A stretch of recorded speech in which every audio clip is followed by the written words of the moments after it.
তো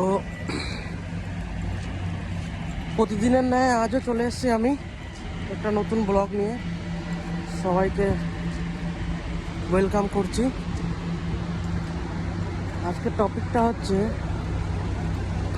পশ্চিমবাংলায় কি হচ্ছে লাস্ট 8 তারিখ দিয়ে আজকে 16 তারিখ 17 তারিখ হয়ে গেল। আমি যখনই মোবাইল অন করছি একই কেস দেখাচ্ছে। আর পিজিতে কি হয়েছে ওটা যাই হোক, আমি নাম নেব না। একজন পীড়িতার, আর যাকে অ্যারেস্ট করা হয়েছে সে সেপিক ভলেন্টিয়ার। নাম হচ্ছে সঞ্জয় রয়, এরকম কিছু নাম। আমি একটা কথাই জিজ্ঞাসা করব আমাদের পশ্চিমবাংলার মুখ্যমন্ত্রীকে, যে জনগণ আপনার কাছে বিচার চাওয়ার জন্য প্রোটেস্ট করছে, আপনার আইনের কাছে প্রোটেস্ট করছে সবাই। আপনিও নাকি আমি দেখলাম আপনিও প্রোটেস্টে বেরিয়ে পড়েছেন।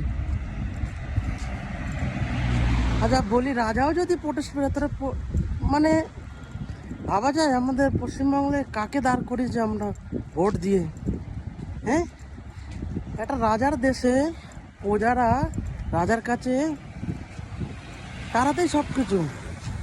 হ্যাঁ, ভেবে দেখুন, তার হাতেই সব কিছু। সে চাইলে যাকে তাকে টার্মিনেট করতে পারে, যাকে তাকে সে জেলের পেছনে ঢোকাতে পারে।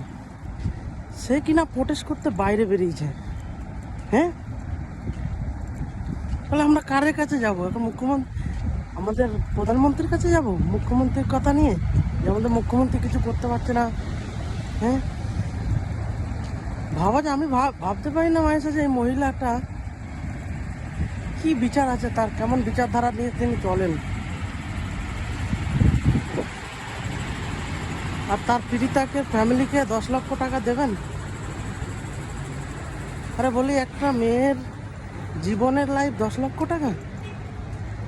হ্যাঁ, মানে এরকম করলে তো যে কেউ কুকর্ম করে 10 লক্ষ টাকা দিয়ে ছেড়ে যেতে পারে। হ্যাঁ, আপনারা একবার ভাবুন, কতটা পয়েন্ট থাকলে তাহলে জিনিসটা নিয়ে শেয়ার করুন। ওকে, বাই। আবার দেখা হবে নেক্সট কালকের ভিডিওতে।